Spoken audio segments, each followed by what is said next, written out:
27 अगस्त को मुनक्किद होने वाली एनएमडीसी हैदराबाद मैराथन के 12वें एडिशन में 20,000 से ज्यादा रनर्स एक्शन में होंगे। इस इवेंट में 26 अगस्त को 5 के फन रन मुनक्किद होगा, जबकि 10 के हाफ मैराथन और फुल मैराथन 27 अगस्त को मुनक्किद किया जाएगा। आज इस इवेंट के ऑफिशियल रेस टी शर्ट की नकाब कुशाई की गई, जिसमें एनएमडीसी के आला ओहदेदार और वर्ल्ड बॉक्सिंग चैंपियन और इस इवेंट की ब्रांड एम्बेसडर निखत जरीन ने शिरकत की।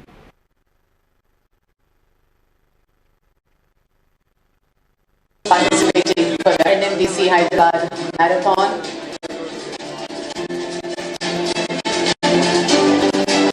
So registrations also below. Hyderabad Runner Society website. Check chesi register jiskochu. All.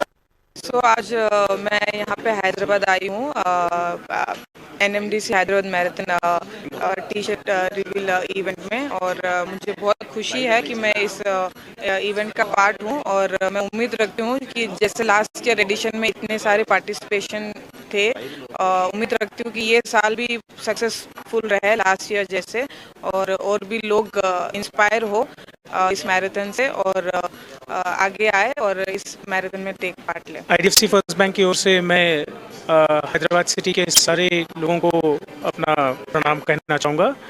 मैं चाहता हूँ कि आप अपनी फैमिलीज़ के साथ आएँ और इस इवेंट में सारे पार्टिसिपेंट्स को चीयर करें। ये साल बहुत ही अच्छा साल रहेगा। ये आईडीएफसी का दूसरा एडिशन है as associate sponsors of this particular event. ऐसे इवेंट्स में होता ये है कि हम एज अ कम्युनिटी एक साथ आ जाते हैं और लोगों की भलाई, नॉट जस्ट देयर फिटनेस, उनके हेल्थ का भी मूवमेंट स्टार्ट कर सकते हैं। तो आप ज़रूर आइए और लोगों को प्रोत्साहन दीजिए। It's a great pleasure and also an honor to be a part of this marquee event of Hyderabad, because this marathon starts the marathon calendar of India. This is the first race